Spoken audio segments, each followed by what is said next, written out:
Tata Steel reiterated its determination to find a credible buyer for its UK assets, but at the same time pleaded the UK government to take over the pension liabilities of thousands of workers. Tata Steel UK CEO also went on to add that there will be no buyer for the distressed assets if the pension liability is not taken care of. Let's listen in.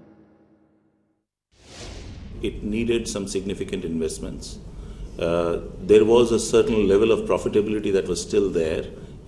While it was making losses, it was not as deep as what has happened in the last 1 year. And under those circumstances, we were considering various alternatives and options. But in that one, we were in the dialogue with government, both at the centre as well as in Wales, about supporting some of the investments such as power plant, etc. So what was happening really at that time was that we said, let's focus our limited resources, both in human and capital terms, into one business, which is the strip business across Europe, which is both Amardin and Port Talbot. What has happened subsequently is very rapid deterioration in the marketplace. What consideration has Tata Steel made and is making about any potential liability of the taxpayer should you determine that you can't any longer support the business? I think we need to be aware that, first of all, if this pension fund liability is not taken care of, there is no buyer sitting out there to buy this business. And if we don't solve that problem, we are staring at some very, very bad consequences for the taxpayers of UK. Because all of that, somebody has to also take into consideration.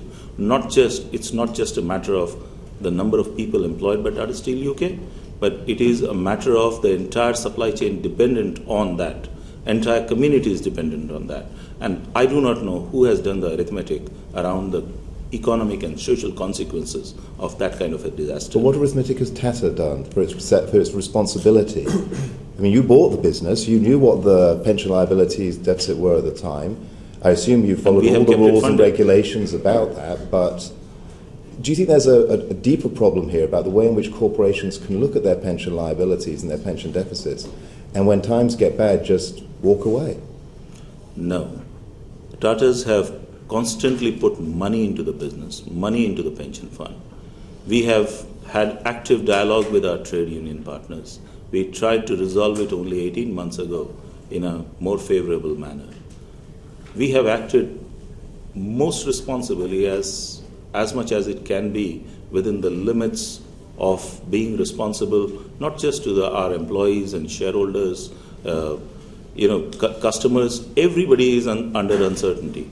We don't want to put people under uncertainty. Find us on Facebook at facebook.com/etnow and don't forget to click the like button.